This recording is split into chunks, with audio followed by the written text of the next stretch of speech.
Hello friends, welcome back to today's video. If you're new here, my name is Becca. I'm 31 years old and I live in St. Albert, Alberta, Canada. And I love to read fantasy, romance, thriller, horror, a little bit of everything. So today's video, I wanted to do something fun. I want to start tackling my TBR, my physical TBR, I should say, because it's pretty extensive.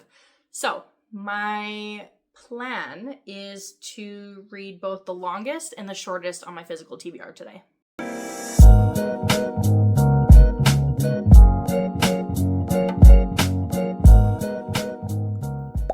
Okay, so I kind of already have an idea of what I want to do for the shortest book. And I already have the entirety of the Eden series. And before Indigo Ridge, there's actually a novella, and I don't have the physical copy of that, but I already have it on my Kindle. So we're going to count it.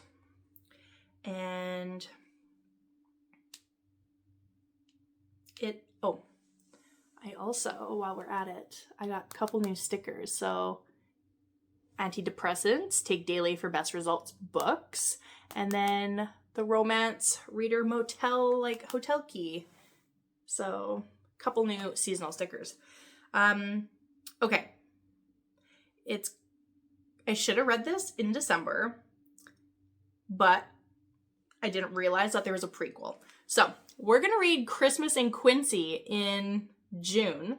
Obviously it's not we're in the wrong season, but I really want to get to Indigo Ridge and I really want to read this before I jump into it because I'm not sure if there's a backstory that I need to know or what the plan is. Okay, so I just checked Goodreads and Christmas in Quincy by Devney Perry is 144 pages. So that is perfect because I figured a novella would be kind of the best bet for the shortest. And I don't have any novellas on my bookshelf. So we're going to do Christmas in Quincy by Devney Perry for the first book, which is the shortest one. And now we're going to take a look and see what we have for the longest. Okay, so I don't really have anything Hunting and Haunting Adeline, but I've read those. The Pucking Around series I have read. Nothing chunky there. This is Heat, but I haven't read the first 3 books, so this wouldn't even count anyways, but it is 761 pages there. But like I said, I haven't read that series yet, so we're going to have to hold off on that. We've got Quicksilver, which is 609. So that's an option. We've got, ooh, this is a good idea. When the Moon Hatched, which is 690. Is this going to be the one? That might be the one. Let's check the bottom. We don't have any large ones on my thriller shelves. But we do have Ashes of the Star, Cursed King, 590. Got about 100 pages on short of that one. 570. Okay, for North is the Night. And then the only other chunky ones, I don't think this is going to do it. Courting of Bristol Keats, 545, not even close. That looks like the biggest one out of those 3. We have this arc here, 520 something. Okay, so I think we are indeed gonna go with When the Moon Hatched by Sarah A. Parker. This is gonna be, as far as I know, dragons, fae. The second book comes out in October. Not sure when in October, but it's supposed to give like Selena Sardarthian kind of vibes from Throne of Glass. We've got a map and a glossary here. I know there's a lot of world building in this, and it's crazy. When they have a glossary, all the power to you, because this is really going to help. But when it's 2, 4, 6, 8, 10, 12, 14, 16, 18, 20, when it's 20 pages long of just a glossary, you know, we're gonna have a lot of world building here. So I'm a little bit intimidated, which is kind of the whole point for this type of video, is to get to those chunkier books that we've been putting off a little bit. So all in all, we have When the Moon Hatched by Sarah A. Parker, as well as our novella Christmas in Quincy by Devney Perry. So I am going to get started on these two. I'm probably going to do Christmas in Quincy first, just because it is 144 pages and I can probably just finish it tonight. So I am going to crack on and pop in once we are all completed with it. Hello friends, we are back. It is 3, maybe 4, a number of days later. And I have finished Christmas in Quincy by Devney Perry. I actually finished this same day that last clip was taken. I just didn't post my review because I started to feel sick very fast. And what I mean by that is that my throat started to close and I couldn't breathe. So, I had full body aches, hot cold sweats, migraine, chronic cough, and I had to take a couple days off of work. I went to the doctor. All in all, I have a throat infection. So I got a little bit of reading done. I got Christmas in Quincy done. I got an arc that I had a deadline for, so that'll be in the next video. But I got that done as well, and here we are. So I'm gonna have to give this 4 stars. Novellas are a little bit hard to rate because they're so quick. Being 144 pages, it worked though. It worked. So we have Austin and Cleo. They are in Quincy. And we've got enemies to lovers, but it's a miscommunication where they don't hate each other. They're secretly pining for each other. They just think, oh, he hates me. Oh, she hates me, but they don't. It's just a weird miscommunication kind of thing. And they've had crushes on each other this entire time. So their love story kind of happens very fast.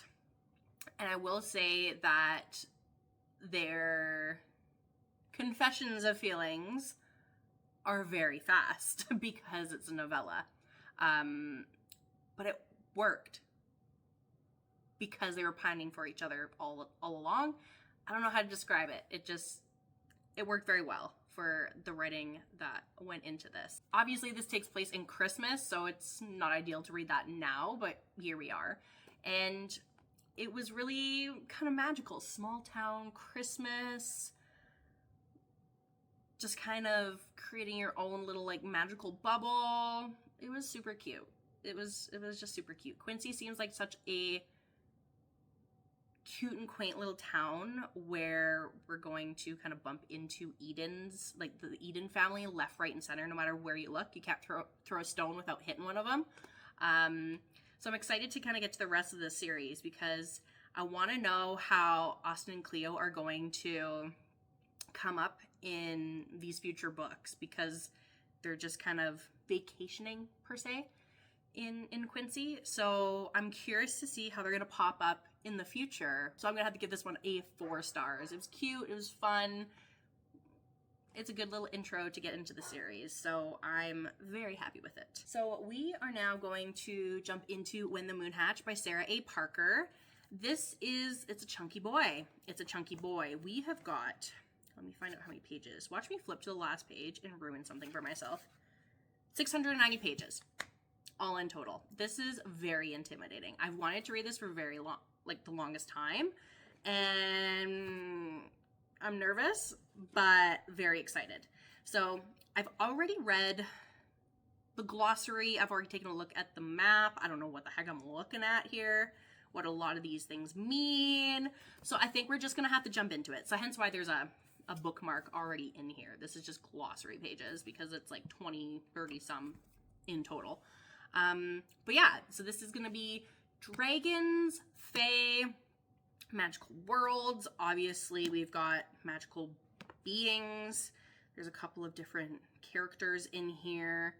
And creatures. We also have this time thing going on. Like an aurora cycle is the amount of time it takes for aurora ribbons to orbit the entire world once.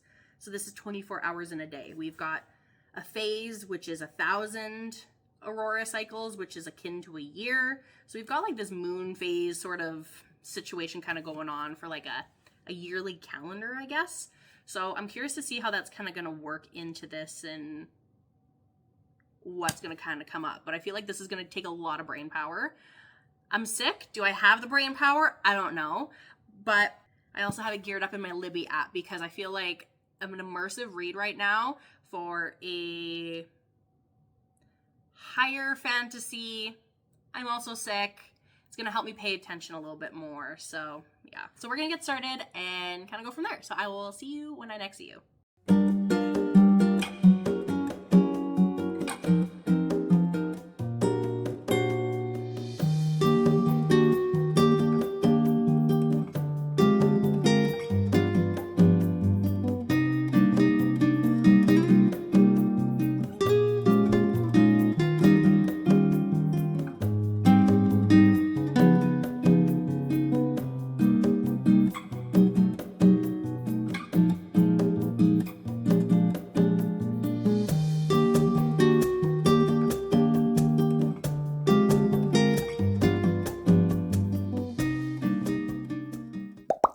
We are back, and I am about halfway through. I'm on chapter 42, page 349, and I'm really enjoying this, but I have to say it's nothing that I haven't already read before in all other fantasies. It has unique aspects, don't get me wrong. We've got dragons, we've got moon phases, god songs, power-esque, and we haven't really dove a whole deep into that. Hopefully it comes up later on, but yeah, I'm kind of conflicted. We have our female main character is basically a carbon copy of Selena Sardothian from Throne of Glass. She's witty, hilarious banter, badass, she can whoop some ass, and kind of has trauma that she tucks down deep. And then we have Khan, our male main character, that's broody, protective, kind of has feelings for Rave, and it's basically Rowan Whitethorn. So do with that as you will. It is basically a carbon copy of those characters. So I'm kind of conflicted because I really love Throne of Glass, ACOTAR, Fourth Wing. It's kind of a mishmash of everything. So it's not going to be a 5-star, but it's still really great. I don't know. It's still scratching something in my brain, and I'm still really liking it. Glossary, I'm flipping back and forth to glossary quite frequently because there's a lot of like new words in here to learn. And yeah, I can't really give a whole lot out without spoiling literally everything, but we have mixed media in here in the form of diary entries by a character named Elwyn Navarre. It's kind of diary entries of her late teens, and we don't really get to see that character.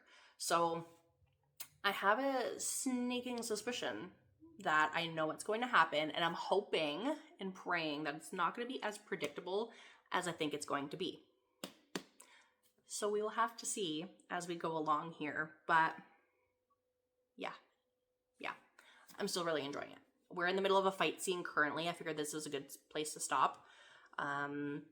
We have Rave, who kind of ends up in this territory, and she's kind of being like sold off in a way to this clan, and she's trying to fight for her rights, and then Khan shows up and he's trying to fight for her. That's where we're at. It's fun. It's adventurous. It has a lot of, like, it's chunky. We could probably, the first little bit, we probably could have gotten rid of a few chapters at the minimum. But yeah, so not going to be a 5-star. I don't even know what I would rate it currently because I'm a little conflicted with carbon copies of characters. It's not anything that I haven't already read before, but it's still unique. I don't know. I have mixed feelings and I don't know what to do with them. So yeah, I'm gonna carry on. I'm gonna crack on and finish this off in a few days here. I still have a good chunk to go. Like we're, yeah, page 349, 690. We got some work to do. So I'm gonna carry on and I will check back in once we are finished. We are back and I have finished When the Moon Hatched. I have to say, I really did enjoy this. It is not anything crazy unique, but it's still got unique aspects in its own way. So I think I'm gonna have to give it a 4.25 stars overall. I had a wonderful time. I'm not gonna lie. Is it anything crazy? No. But it was still awesome. There was an aspect in here that I really wish we would have had more information on, and that is the elemental songs and the elemental beads. So, for example, some people can hear elemental songs.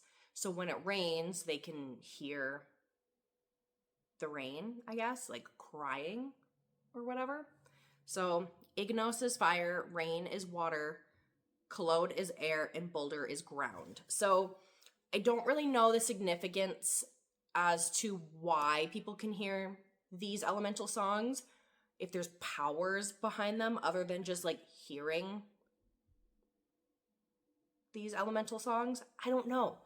Unless I severely missed something in here, which it could very well be possible because this is so chunky. What was the significance of these songs? I don't know. I don't quite understand that portion of it, and that was a little bit frustrating. So I wish we would have had more of that. I hope we have more of it in the second book, but yeah. I will say that this also has a lot of filler in it. This did not need to be 690 frickin' pages. It really didn't. Whether that's filler scenes or filler descriptions. Like, for example, when the rain is coming down, a character can hear the elemental song of rain. And the description of the rain crying is like 6 different ways to Sunday. Like, there's not just one description. There's like 6 different descriptions, and it's just like tossing words just to add a word count, I feel like. So there's a lot of aspects in here that we're getting a little bit too descriptive. We're getting a little bit too fancy with things, and it kind of created a little bit more chaos overall. But yeah, this did not need to be 690 pages. This is crazy. But yeah, I think, do I recommend this series? Yes. Am I going to continue with it? Yes. And my predictions from earlier were correct. They were correct. So you see things coming a mile away in this. You kind of know what's going on. There was, I will admit, one plot end at the very, very, very end that took place. And I was just shocked, and I'm very happy with it because it explains Rave's trauma and why she has like suppressed her memories. So that's awesome. I really, really, really enjoyed that. It may have like redeemed it a couple of points in my rating for that. Otherwise, I think it would have probably been like a 3.75 or a 4-star if we maybe didn't have the plot twist at the end. So yeah, 4.25 stars for When the Moon Hatched. So overall, we had a really great week. 690 pages though, crazy. And then we also had Christmas in Quincy, just waking up my Kindle here, which was 144. And this was a 4-star read. So overall, pretty good. I'm very happy with my picks this week, and I'm excited. I like doing this kind of video. It helps push me to get to these larger, chunkier books that you don't really want to pick up, but you do at the same time. So that was actually quite nice. In the back of this also, so as I was flipping through earlier, and I was figuring out how many pages they had the family tree, and good thing I didn't look at the family tree. Otherwise, I would have spoiled a lot of things for myself, even though I wouldn't have known what any of these characters are, what they mean. But yeah, family tree is in the back for a reason. So yeah, but overall, really happy with this week. That is all that I have for today. Thank you so much for watching. I hope everyone has a wonderful week, and we will see you next time. Bye.